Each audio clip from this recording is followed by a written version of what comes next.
Qurani Kərimin barəsində e, bir məsələ var ki, e, hələ Qədir gecəsi ilə də bağlıdır, Qurani Kərimin nazil olması ilə.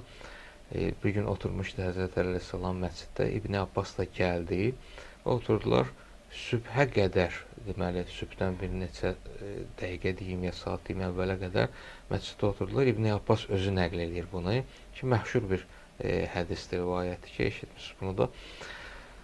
Gəlir danışır, deyir ki, soruşdum Əleyhisselamdan Qurani Kərim barəsində.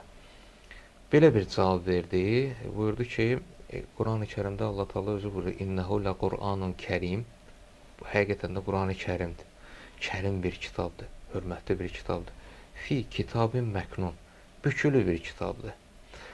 Bükülüdür, yəni bu mənada ki, bunu açmaq lazımdır. Bükülü olan bir şeyi, məsələn, kağıza bir şey yazın, vərəqə bir şey yazın, büküm onu verim sizə, həmin halda oxuya bilməzsiniz, bunu açmaq lazımdır.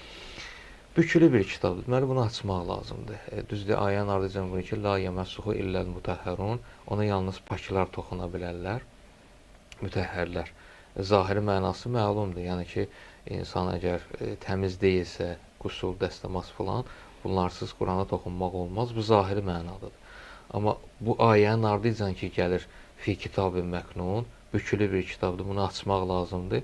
Kim aça bilər, kim toxuna bilər ki, bunu açsın? La yəməssuhu illəl mutəhhərun, Quran buyurur ki, yalnız onu mütəhhərlər toxuna bilər, yəni mənasını aça bilərlər. Kim? Peyğəmbərin əhl-i beyti, yəni Həzrət Əli əleyhissalam da daxil olmaqla bu şəxslər. Onların da barəsində Əhzab surəsinin 33-cü ayəsində buyurur ki, liyuzhəbə ankum ricsə əhləl beyt və yutəhhirakum təthira. Deməli, bu insanlardır, əhl-i beyt. Peyğəmbər sallallahu aleyhin əhl-i beyti.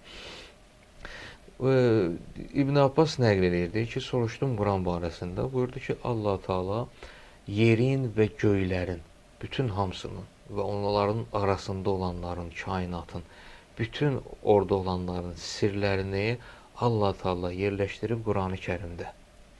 Vardicə buyurur ki, bütün Qurani Kərimin özünü də Allah Teala yerləşdirib Fatihə surəsində. Və Fatihə surəsinin də hamısını yerləşdirib onun birinci ayəsində. Bismillahirrahmanirrahim.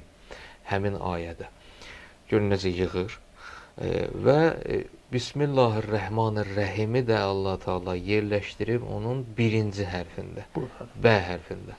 O bə hərfinin birinci hərfində, bə hərfinin də nöqtəsi mənəm.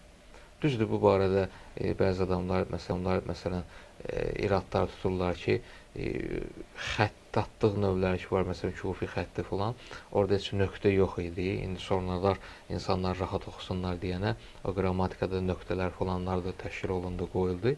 Həmin vaxt heç nöqtə yox idi.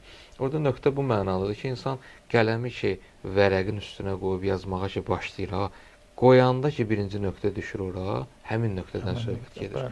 Yəni, həmin o nöqtə mənəm. Yəni nə? Həzrət Peyğəmbər sallallahu aleyhi və ki, ənə mədinətül ilm və əliyyun babuha. Mən elmin şəhəriyəm, Əli də onun qapısıdır. Kim də şəhərə daxil olmaq istəyirsə, hətta Quranda buyurur ki, və'tul buyuta min əbvabiha.